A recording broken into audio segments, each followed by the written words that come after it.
വിശുദ്ധ പൗലോസ്ലീഹ കൊറിന്തോസർക്ക് എഴുതിയ 2-ാം ലേഖനം അധ്യായം 12 1 മുതൽ 21 വരെയുള്ള വാക്യങ്ങൾ. ദർശനങ്ങളും വെളിപാടുകളും. എനിക്ക് ആത്മപ്രശംസ ചെയ്യാൻ പലതുമുണ്ട്, അതുകൊണ്ട് ഒരു നേട്ടവുമില്ലെന്ന് എനിക്കറിയാം. എങ്കിലും കർത്താവിൻ്റെ ദർശനങ്ങളിലേക്കും വെളിപാടുകളിലേക്കും ഞാൻ കടക്കട്ടെ.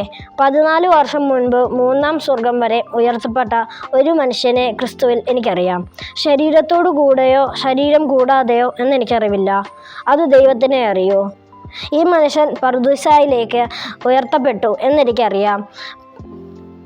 ശരീരത്തോടുകൂടെയോ ശരീരം കൂടാതെയോ എന്നെനിക്കറിവില്ല, അത് ദൈവത്തിനെ അറിയൂ.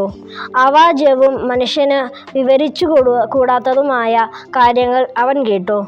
ഈ മനുഷ്യനെക്കുറിച്ച് ഞാൻ അഭിമാനം കൊള്ളും.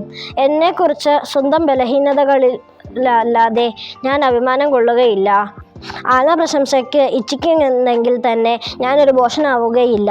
എന്തെന്നാൽ സത്യമായിരിക്കും ഞാൻ സംസാരിക്കുക. എന്നിൽ കാണുകയും എന്നിൽ നിന്ന് കേൾക്കുകയും ചെയ്യുന്നതിൽ അധികമായി ആരും എന്നെപ്പറ്റി വിചാരിക്കാതിരിക്കേണ്ടതിന് ഞാൻ ആത്മപ്രശംസ ഒഴിവാക്കുന്നു. വെളിപാടുകളുടെ ആധിക്യത്താൽ ഞാൻ അധികം ആഹ്ലാദിക്കാതിരിക്കേണ്ടതിന് ശരീരത്തിൽ ഒരു മുള്ള എനിക്ക് നൽകപ്പെട്ടിരിക്കുന്നു. അതായത് എന്നെ ശല്യപ്പെടുത്തുന്നതിനും മതിമറന്ന് ആഹ്ലാദിക്കാതെ എന്നെ നിയന്ത്രിക്കുന്നതിനും വേണ്ടിയുള്ള പിശാചിൻ്റെ ദൂതൻ. അത് എന്നെ വിട്ടകലാൻ വേണ്ടി 3 പ്രാവശ്യം ഞാൻ കർത്താവിനോട് അപേക്ഷിച്ചു. എന്നാൽ അവിടുന്ന് എന്നോട് അരുളി ചെയ്തു, നിനക്ക് എൻ്റെ കൃപ മതി. എന്തെന്നാൽ ബലഹീനതയിലാണ് എൻ്റെ ശക്തി പൂർണ്ണമായി പ്രകടമാകുന്നത്.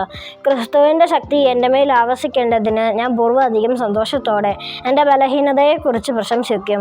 അതുകൊണ്ട് ബലഹീനതകളിലും ആക്ഷേപങ്ങളിലും ഞെരുക്കങ്ങളിലും പീഡനങ്ങളിലും അത്യാഹിതങ്ങളിലും ഞാൻ ക്രിസ്തുവിനെ പ്രതി സന്തുഷ്ടനാണ്.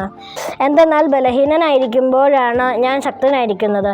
പൗലോസിൻ്റെ വ്യഗ്രത. ഞാൻ ഒരു ഭോഷനായി പോയല്ലോ, നിങ്ങളാണ് അതിന് കാരണക്കാർ. എന്തെന്നാൽ നിങ്ങൾ എന്നെ പ്രശംസിക്കേണ്ടവരായിരുന്നു. ഞാൻ നിസ്സാരനാണെന്നിരിക്കലും ഈ അപ്പസ്തോലൻ പ്രമാണികളെക്കാൾ ഒട്ടും കുറഞ്ഞവനല്ല. തെളിവുകളോടും അത്ഭുതങ്ങളോടും ശക്തികളോടും കൂടെ എല്ലാ തരത്തിലുമുള്ള സഹനങ്ങളിലും ഒരു അപ്പസ്തോലന് ചേർന്ന അടയാളങ്ങൾ നിങ്ങൾക്ക് നൽകപ്പെട്ടു. ഞാൻ നിങ്ങൾക്ക് ഒരു ഭാരമായി തീർന്നിട്ടില്ല എന്നതിലൊഴികെ മറ്റെന്തിലാണ് നിങ്ങൾക്ക് സഭകളേക്കാൾ കുറവ് വന്നിട്ടുള്ളത്? ആ അപരാധം എന്നോട് ക്ഷമിക്കുവിൻ. ഇതാ ഞാൻ 3-ാം പ്രാവശ്യം നിങ്ങളെ സന്ദർശിക്കാൻ തയ്യാറായിരിക്കുന്നു. തീർച്ചയായും ഞാൻ നിങ്ങൾക്ക് ഒരു ഭാരമായിരിക്കുകയില്ല. എന്തെന്നാൽ ഞാൻ കാക്ഷിക്കുന്നത് നിങ്ങളെയാണ്. നിങ്ങൾക്കുള്ളതെല്ലാം മക്കൾ മാതാപിതാക്കന്മാർക്ക് വേണ്ടിയല്ല സമ്പാദിക്കേണ്ടത്, മറിച്ച് മാതാപിതാക്കന്മാർ മക്കൾക്കു വേണ്ടിയാണ്. ഞാൻ അതീവ സന്തോഷത്തോടെ നിങ്ങളുടെ ആത്മാക്കൾക്ക് വേണ്ടി എനിക്കുള്ളതെല്ലാം ചെലവഴിക്കുകയും എന്നെ തന്നെ സമർപ്പിക്കുകയും ചെയ്യും. ഞാൻ നിങ്ങളെ കൂടുതൽ സ്നേഹിക്കാൻ തോറും നിങ്ങൾ എന്നെ കുറച്ചു മാത്രമാണോ സ്നേഹിക്കേണ്ടത്? ഞാൻ നിങ്ങളെ ബുദ്ധിമുട്ടിച്ചിട്ടില്ല എന്ന് നിങ്ങൾ സമ്മതിക്കുമെങ്കിലും നിങ്ങളെ കബളിപ്പിച്ച് സൂത്രത്തിൽ വശപ്പെടുത്തുകയായിരുന്നുവെന്ന് നിങ്ങൾ പറയുന്നു. ഞാൻ നിങ്ങളുടെ അടുത്തേക്ക് അയച്ച ആരെങ്കിലും വഴി ഞാൻ നിങ്ങളെ കബളിപ്പിച്ചിട്ടുണ്ടോ? തീത്തോസ് പോകണമെന്ന് ഞാൻ നിർബന്ധിച്ചു. അവൻ്റെ കൂടെ ആ സഹോദരനെയും അയച്ചു. തീത്തോസ് നിങ്ങളെ കബളിപ്പിച്ചില്ലല്ലോ. ഒരേ ആത്മാവിലല്ലേ ഞങ്ങൾ പ്രവർത്തിച്ചത്? ഒരേ പാതയിലല്ലേ ഞങ്ങൾ നടന്നത്? ഞങ്ങൾ നിങ്ങളുടെ മുൻപിൽ ഞങ്ങളെ തന്നെ ന്യായീകരിക്കുകയായിരുന്നുവെന്നാണോ ഇത്രയും കാലം നിങ്ങൾ വിചാരിച്ചിരുന്നത്? പ്രിയപ്പെട്ടവരെ, ഞങ്ങൾ യഥാർത്ഥത്തിൽ ഞങ്ങളുടെ അഭ്യുന്നതിക്ക് വേണ്ടി ദൈവസമക്ഷം സമസ്തവും ക്രിസ്തുവിലാണ് പ്രസംഗിച്ചിരിക്കുന്നത്. ഒരുപക്ഷേ ഞാൻ വരുമ്പോൾ ഞാൻ ആഗ്രഹിച്ച നിലയിൽ നിങ്ങളെയും നിങ്ങൾ ആഗ്രഹിച്ച നിലയിൽ എന്നെയും കാണാതിരിക്കുമോ എന്ന് ഞാൻ ഭയപ്പെടുന്നു. കലഹവും അസൂയയും കോപവും മാത്സ്യവും അപവാദവും പരദൂഷണവും അഹന്തയും അസ്വസ്ഥതയും ആയിരിക്കുമോ ഞാൻ കണ്ടെത്തുന്നത്?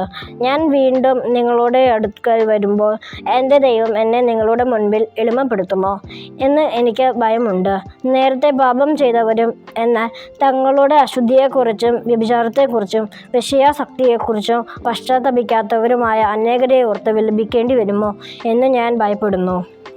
2 കൊരിന്തോസ് 12-ാം അധ്യായത്തിലെ ചോദ്യോത്തരങ്ങൾ. ചോദ്യം 1. 2 കൊരിന്തോസ് അധ്യായം 12 എത്ര വാക്യങ്ങളുണ്ട്? ഉത്തരം 21 വാക്യങ്ങൾ. 2-ാം ചോദ്യം, 2 കൊരിന്ത്യർ 12 അധ്യായത്തിലെ 1 മുതൽ 10 വരെയുള്ള വാക്യങ്ങളുടെ പ്രതിപാദ്യ വിഷയം എന്ത്? ഉത്തരം ദർശനങ്ങളും വെളിപാടുകളും. മൂന്നാം ചോദ്യം 2 കൊരിന്ത്യർ 12 അധ്യായത്തിൽ എത്ര ശീർഷകങ്ങളുണ്ട്? ഉത്തരം 2 ശീർഷകങ്ങൾ. 1 ദർശനങ്ങളും വെളിപാടുകളും. 2 പൗലോസിന്റെ വ്യഗ്രത. 4 ചോദ്യം പൗലോസ് ശ്ലീഹ തന്നെക്കുറിച്ച് എന്തിലല്ലാതെ അഭിമാനം കൊള്ളുകയില്ല എന്നാണ് പറയുന്നത്? ഉത്തരം സ്വന്തം ബലഹീനതകളിൽ. 5 ചോദ്യം തനിക്ക് എന്ത് ചെയ്യാൻ പലതും ഉണ്ടെന്നാണ് പൗലോസ് ശ്ലീഹ പറയുന്നത്? ഉത്തരം ആത്മപ്രശംസ. 6 ചോദ്യം ക്രിസ്തുവിൽ ആരെ തനിക്കറിയാമെന്നാണ് പൗലോസ് ശ്ലീഹ പറയുന്നത്? ഉത്തരം 14 വർഷം മുൻപ് 3-ാം സ്വർഗം വരെ ഉയർത്തപ്പെട്ട ഒരു മനുഷ്യനെ. 7 ചോദ്യം ആരാണ് പർദീസായിലേക്ക് ഉയർത്തപ്പെട്ടത്? ഉത്തരം പൗലോസ് ശ്ലീഹ. ചോദ്യം 8 ശരീരത്തിൽ നൽകപ്പെട്ടിരിക്കുന്ന മുള്ള വിട്ടകലാൻ വേണ്ടി പൗലോസ് ശ്ലീഹ 3 പ്രാവശ്യം ആരോടാണ് അപേക്ഷിച്ചത്? ഉത്തരം കർത്താവിനോട്. 9 ചോദ്യം കർത്താവിൻ്റെ ശക്തി എവിടെയാണ് പൂർണ്ണമായി പ്രകടമാകുന്നത്? ഉത്തരം ബലഹീനതയിൽ. 10 ചോദ്യം ബലഹീനതയിൽ ആരുടെ ശക്തിയാണ് പൂർണ്ണമായി പ്രകടമാകുന്നത്? ഉത്തരം കർത്താവിൻ്റെ ശക്തി.